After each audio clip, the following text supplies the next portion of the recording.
me 7 hours to get here from London by car, and I'm going to go and get some tickets for things to see.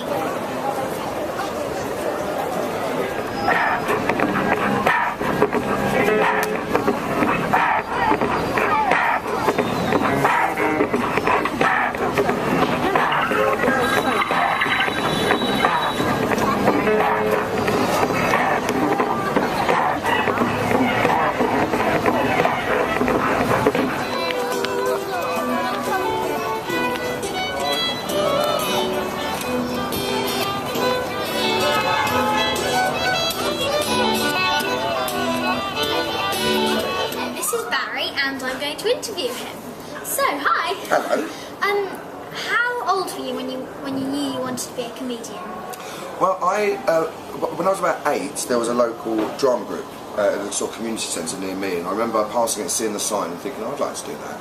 And I think because my mum had done sort of amateur dramatics, and I'd gone to see some of their shows, and I thought I'd like to do it. So I joined this group when I was about 8, and I used to do sort of monologues and festivals and exams as well, drama exams, and so really from about the age of 8, and I always quite enjoyed doing. I like doing straight stuff as well, but I always enjoyed doing the comedy side of it. Yeah.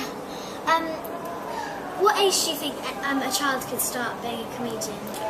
Well, it depends how funny they are. Yeah. I mean, I think sometimes people have. Obviously, in some ways, it's something you can learn. As in, you can watch what sort of comedy you like and what style you like. But also, I think sometimes with people, it's whether they're. You must know with friends of yours, some people are just inherently funny. They're just funny people. It doesn't mean that they want to necessarily make a career out of it. But no, I think with anything, it's at any age really. And if you then follow what you want to do, I think I always really wanted to be an actor, and I do a bit of acting as well. And I quite like. It's quite nice to do a mix of the two. Because as a comedian you're working a lot of evenings and there's a lot of travelling as well. Yeah.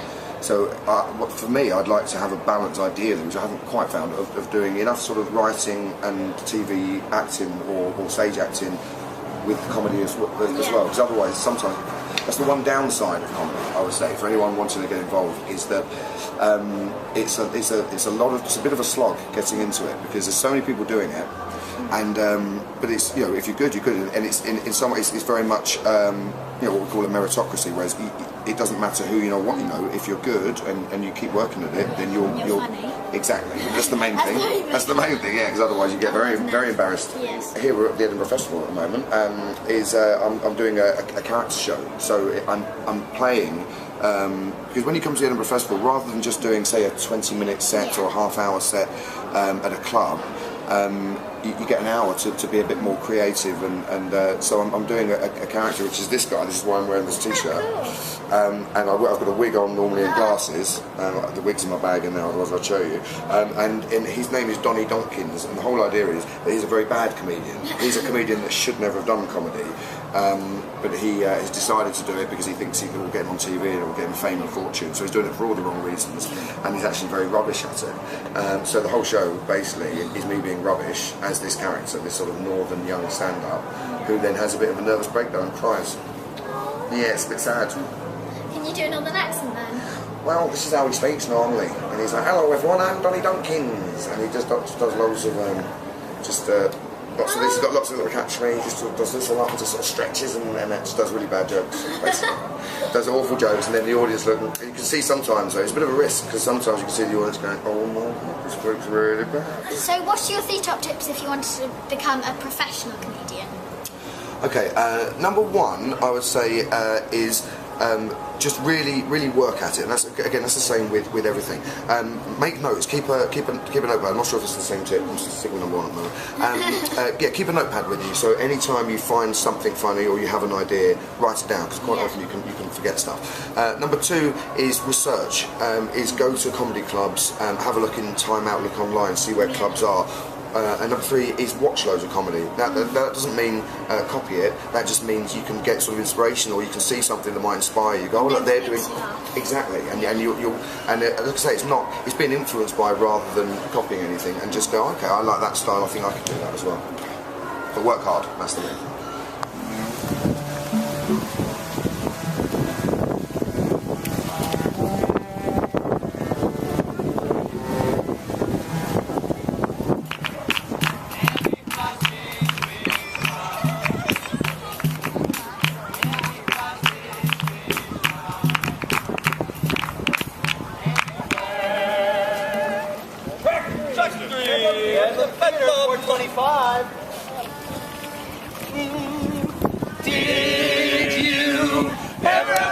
you wanted to go wrong. Still you know it wouldn't be very long. It's tough to have the feeling that you wanted to go. Still have the feeling that you wanted to stay. It's hard to go, change your mind. It's time to go again, but change your mind again. It's tough to have the feeling that you wanted to go. Still have the feeling that you wanted to stay. Do, re, mi, fa, sol, la, si, do. I go.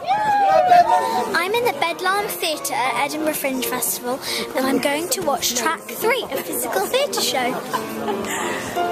So, you whistled like a canary in the show, and I really want you to do it again because it's so cool. Okay, alright.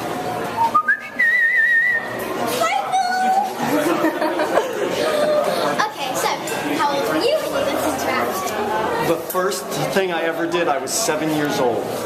I was the host for a show in my 2nd grade class, and I got to use a microphone. It was great. Yeah.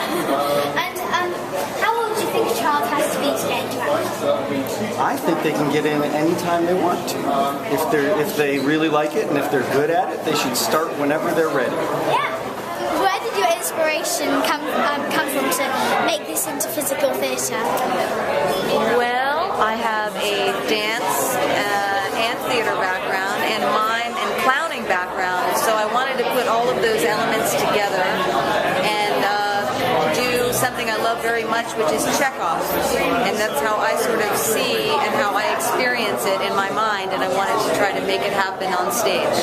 Do you find it easy being a director? Easy? Oh, no. It's not easy, but I love it. So I really enjoy doing it, and I'm a performer as well, so I kind of try to understand what the actors are going through as I'm directing them too. Yeah. So did you have fun? Yeah, it was amazing. You liked it? Oh, I'm so happy you liked it. Good. Good. Yeah. Do not take anything personally and know who you are and stick to that. Top tips? I'm going to steal from Jack Lemmon, who said, love the art in you, not yourself in the art. It's important to really love what you're doing and not just be doing it for some sort of prestige or what have you, because you won't be happy. That's a really good one. I wish I had said that one. Mine would just be to keep doing it. Do it as much as you can and find the art in everything you do. Because it's there. You just sometimes have to look for it. Hi, I'm Abby, and I've just seen Small Steps in Random Directions, and I'm about to ask some questions. So I was wondering, how did you get your ideas? Hand that one over to Jack. Yes. Various different things.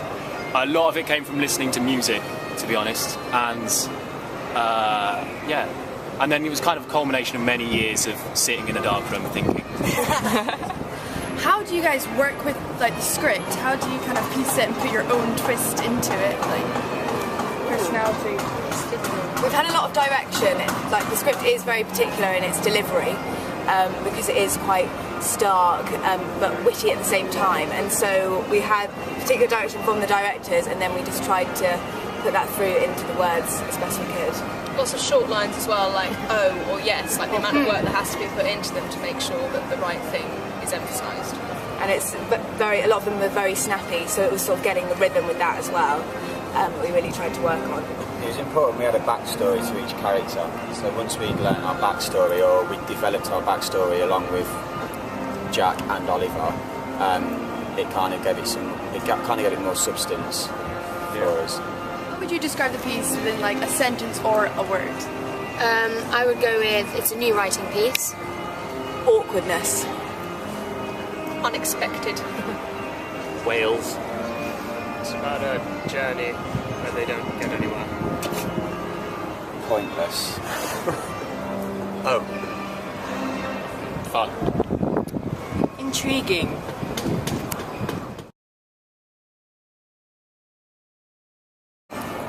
I wouldn't recommend it. I probably wouldn't either. I'd save your money. It's not great, I'm not going to lie. Distinctly average at best. 11.20, £3. Cowgate. £4 on weekends. Okay, £4 on weekends? £4. Okay, don't come at the weekend, that's far too expensive. Weekdays, Monday to Thursday, £3. Cowgate, Small Steps in Random Directions. just the tonic ring. Co-directed by Oliver Wolf.